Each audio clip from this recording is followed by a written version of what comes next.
Water, when unmanipulated, is to find its level. So whether you look at a cup of water, a bathtub, a swimming pool, a lake, or the ocean, it's flat. Of course, natural motion is not considered and doesn't equal a curve. It's flat. It's flat, flat, flat, flat, flat, flat, flat, flat, flat. You keep using that word. I do not think it means what you think it means. But just imagine if Rob Skiba, Eric Tabay, Mark Sargent and all the other flat earth evangelists got out there and actually put their ideas to the test scientifically.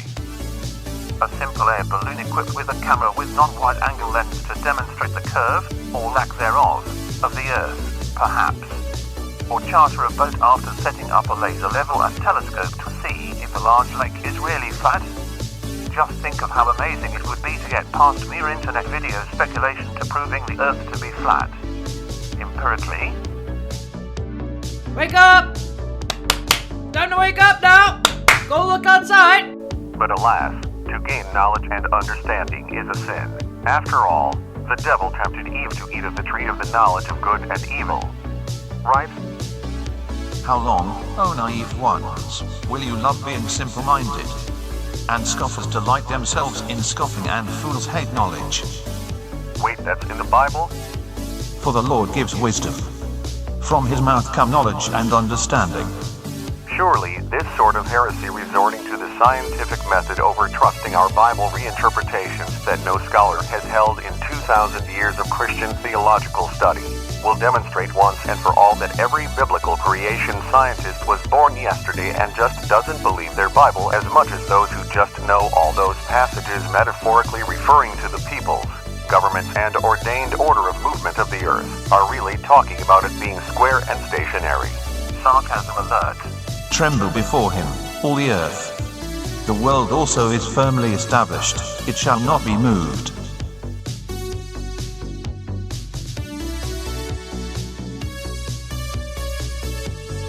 Could it be that God uses the words earth and world to not only talk about the physical planet but also those on it and what he has ordained for it, that the laws of its governance cannot be moved by mortal mind? He hangs the earth on nothing. One verse those applying a wooden literal interpretation to every passage mentioning the earth in order to conclude the Bible is a flat earth book, curiously never seem to interpret with wooden literalism. And he shall set up an ensign for the nations, and shall assemble the outcasts of Israel, and gather together the dispersed of Judah from the four corners of the earth. He shall gather together the dispersed of Judah from the four corners of the earth. There are dispersed Jews living on the uninhabitable outer ice ring on the literal four corners of the flat earth.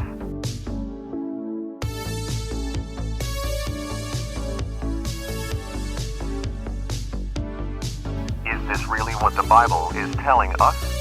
Or could it be that four corners of the earth is metaphor understood by those in ancient times and even most of us in the present to indicate the outer reaches or boundaries of man's habitation on the earth and is in no way indicating the shape of the earth itself? Or choose on an ice ring? You choose. More on why the Bible is not a flat earth book covered in my video. They are deceiving you. Flat earth psyop deflated. Predictive programming exposed. Linked in the description box below this video. But let's concern ourselves with the physical earth right now and see what doing actual science reveals. After all, it was the great man of God, Johannes Kepler, who said, "Science is the process of thinking God's thoughts after him."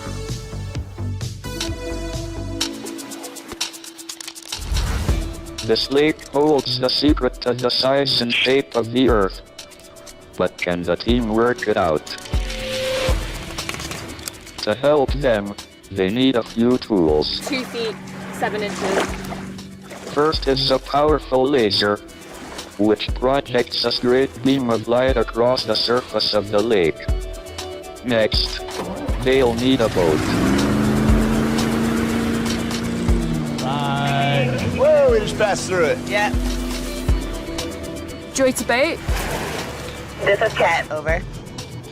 I want you to go in front of the laser. Roger.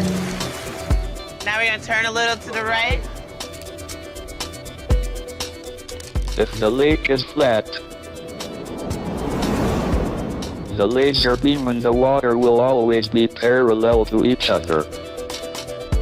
Seen from a boat, The beam would always stay at the same height above the water, no matter how far you travel into the lake. But does that happen? And can the team work out why? Time to find out. The boat has a whiteboard attached to it, which will be a target. We're looking for the laser beams so that we can mark it on the whiteboard. Oh, it's hitting off that. And we made the first measurement, and I was pretty confident that we weren't going to find anything. A little more to the right. Almost there. Here we go. They take their first reading 500 feet from the shore. Okay, that was the height of it. Got it. For the next measurement, they'll need to go much further out. Okay, so now I need to go 3 miles away from the laser. All right. Awesome.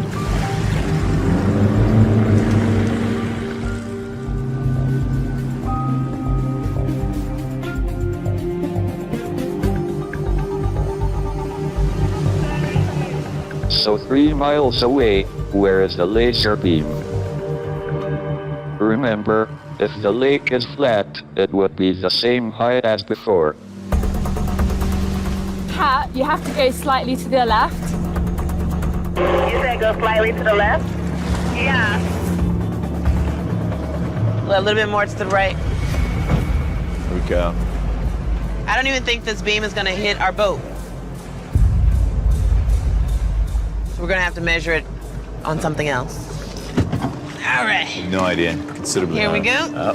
Is that your measuring tool? Do you see it? Yep. Can you mark it? Let me scoot you. We made the second measurement, and my whole world fell apart. It's like 6 feet. Yeah. Yeah. It seems a lot higher. Okay. You got it? Huh? All right. Just 3 miles away, the laser seems to have risen by 6 feet. But we know the beam is level, so that suggests that the lake is now 6 feet lower. To see a 6-foot drop when everything looked flat to me was kind of mind-boggling. Definitely kind of shattered my perspective in about 1 second. It made me rethink what was going on. Perception is still it's a flat lake, but So it's not a flat lake. it's not a flat lake. That was crazy. I was definitely blown away by the fact that the laser was that high off the water.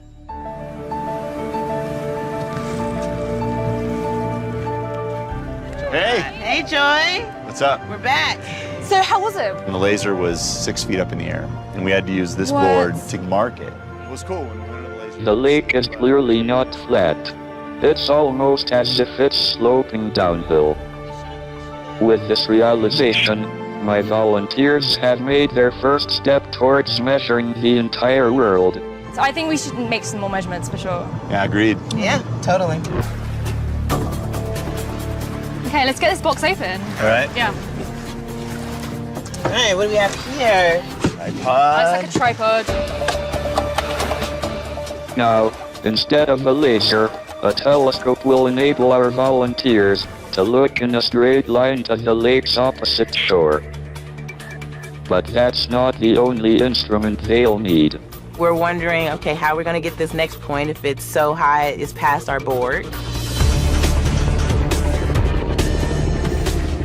Whoa! Very cool. Are we getting in a helicopter?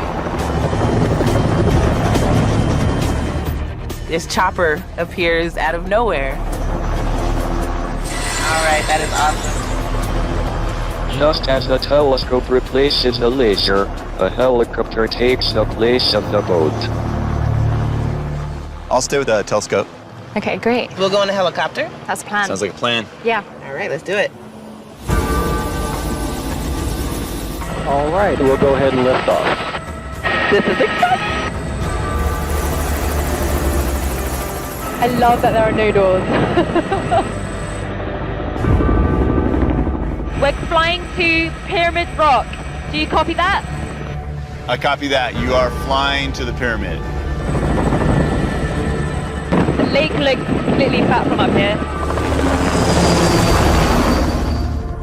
If they are twice as far away as before, how much lower will the far shore of the lake appear to be? Jim, we're going to be at the top of the pyramid rock.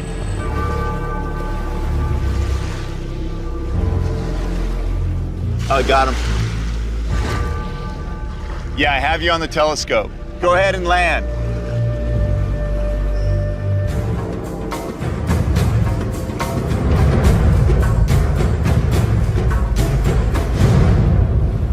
As it lands, it completely disappears from my line of sight.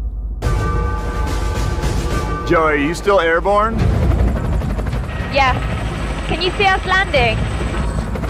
The reports from the helicopter, they're still flying. But I can't see it. To wrap your head around it in that short a time was a little difficult for me. I was like, this is crazy. We have landed in our position. Okay, Joey, go ahead and lift off. They plan to ascend until Jim can see them on the horizon. Then they'll tell him their altitude. Let me know when you can see us on spot of the horizon.